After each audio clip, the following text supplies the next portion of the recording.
Welcome back, you SHITBOX R junkies, to an exciting episode of the Art of SHITBOX Rs. Since my main base viewership is a bunch of weird Volvo people, and they've been requesting more Volvo content, great news. We're taking the Volvo to the tail of the dragon next week.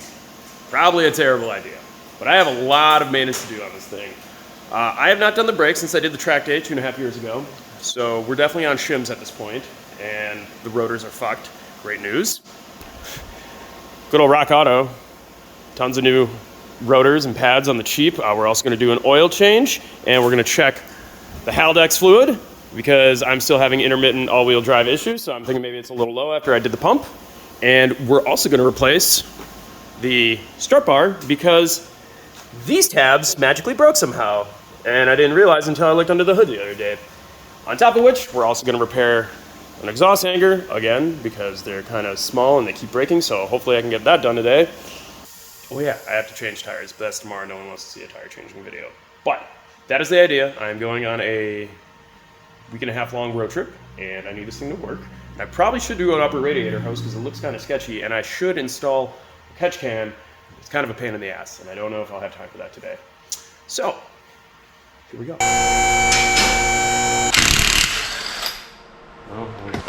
My Milwaukee Impact batteries, knockoff batteries, are dead. And I'm forced to use my Harbor Freight Impact and batteries, which I should probably charge those too. It's a pad. It's not a lot of pad. And, you know, the rotor's got some little edge on there. Yeah, we need some brakes. Just some really nice brake shims in there. These rears are wore down a lot more than I thought they would.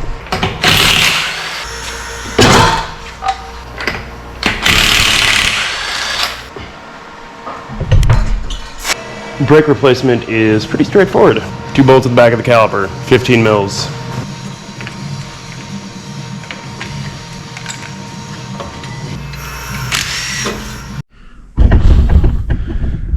Surprise, surprise, things have gone sour already. My bolt hole in the caliper is starting to strip out, which is no bueno. On top of which, apparently I ordered 2 sets of rear pads, didn't even realize it. And yeah, that's already enough, and I don't have any brake fluid here, and I can't find my fluid pump that I needed to pump fluid in my Haldex. So we're off to a fantastic start here. I've been sitting about for an hour and a half trying to figure out what I'm going to do. You know, pads, Akabono pads would arrive on Wednesday at the earliest, which is okay. The fluid shows up tomorrow, which is fine. I can vacuum bleed all of my brakes on my own. That's not a problem at home. I don't need the hoist for that here. And kind of pissed me off about the front caliper here. So I'm going to go ahead and put the stock shit more, the stuff that was on here on, and not waste a good set of rotors with some shit pads on there. So yeah, Volvo magic as always. Well. What's this? It's a drill bit, because we're about to install a helicoil on the bottom of my caliper.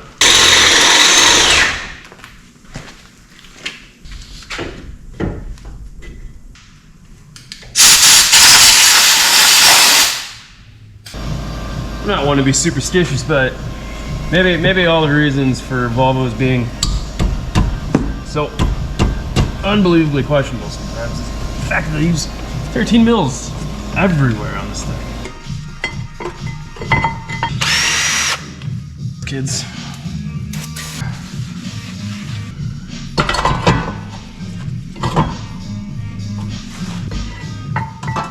Really should clean this caliper, but I don't give a fuck. Daily driver, not a show. Maybe a slight cleaning of the caliper wouldn't have been the worst idea. Success! 1 set of pads and rotors changed. Hoping at least the other side goes smoothly. Remember, kids, brake clean. Just in case you were ever wondering how 245 45s 18s fit on a stock setup, that's how. They, you know, they rub a little. feel like this will probably never rust because it'll always just get rubbed away by the rubber. I prefer the tire size. It looks better and it rides a lot more comfortably here. And potholes are not the biggest issue. So I'll be honest, the suspension's been feeling a little questionable lately. And by the looks of these bushings, probably time to do something about that. Yeah, you can't see that, but they're all crackly and crinkly, and I mean, this car is almost 20 years old, so what was there to expect? What's going on here? Well, I'm gonna check the Haldex unit because I'm still having intermittent issues after replacing the pump and the filter, and it could just be a case of I didn't top it off properly when I did this job. Hopefully, I've got enough here. Top this off.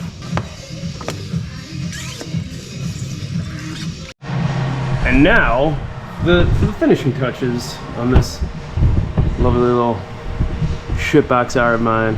I have a broken little hanger right here.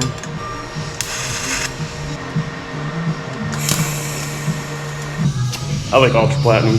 Some would argue that 040 is the way to go on these cars, and that might be the case, but I've had zero issues using 530 as recommended, especially with this Penzo Ultra Platinum stuff. And yeah, I like it. I might switch up to a 40 weight next time around, but I've done like thousands of miles on this oil at fairly aggressive speeds. Never had an issue.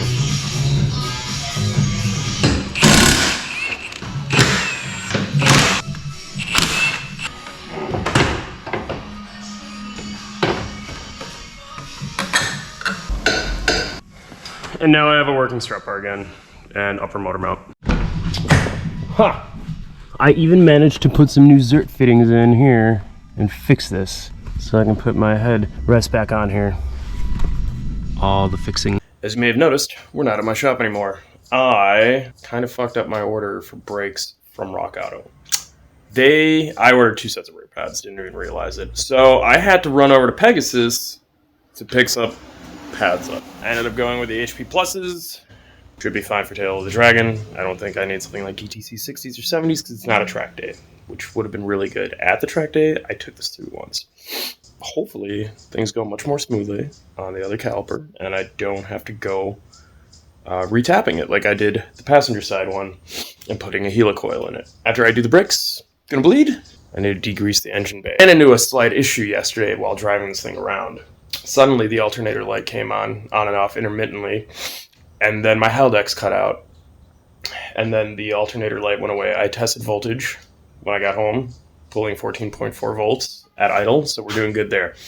I think what happened is, under boost, this thing has a lot of blow-by, and this, oh my god, and under boost, this thing has quite a bit of issue.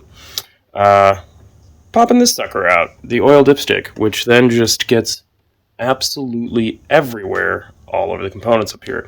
And I think what was happening was it was spraying oil, and it may have just ever so slightly shorted this connection here and kind of wigged out the ECU and the Haldex.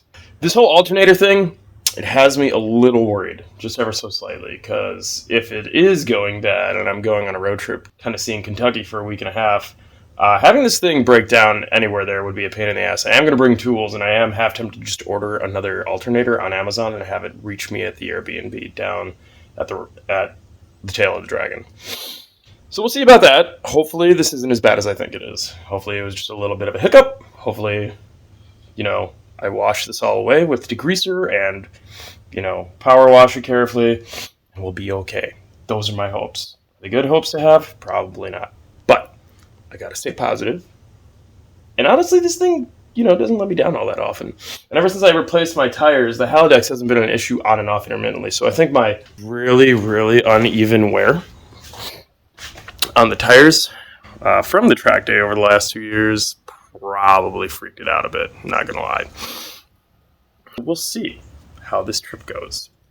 This thing is starting to show its age for sure here. The boots are pretty worn. These calipers definitely need a rebuild, and the lower piston here is actually a little stickier than I'd like it to be while I was compressing it. Needless to say, I'm gonna go ahead and just send it with this car this week. Alright, so after a very thorough cleaning of the entire car, I believe she's ready. I'm hoping she is. And I hope that the alternator issue was a fluke with oil coming out of the dipstick. I have zip tied that dipstick down. Hopefully there are no more issues.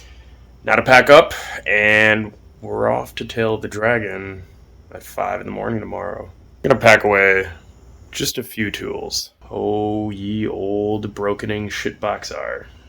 You know, for the most part, it's actually always been fairly reliable on road trips, so I don't think this should be any different. Probably baby it a bit more at the tail, though. Yeah.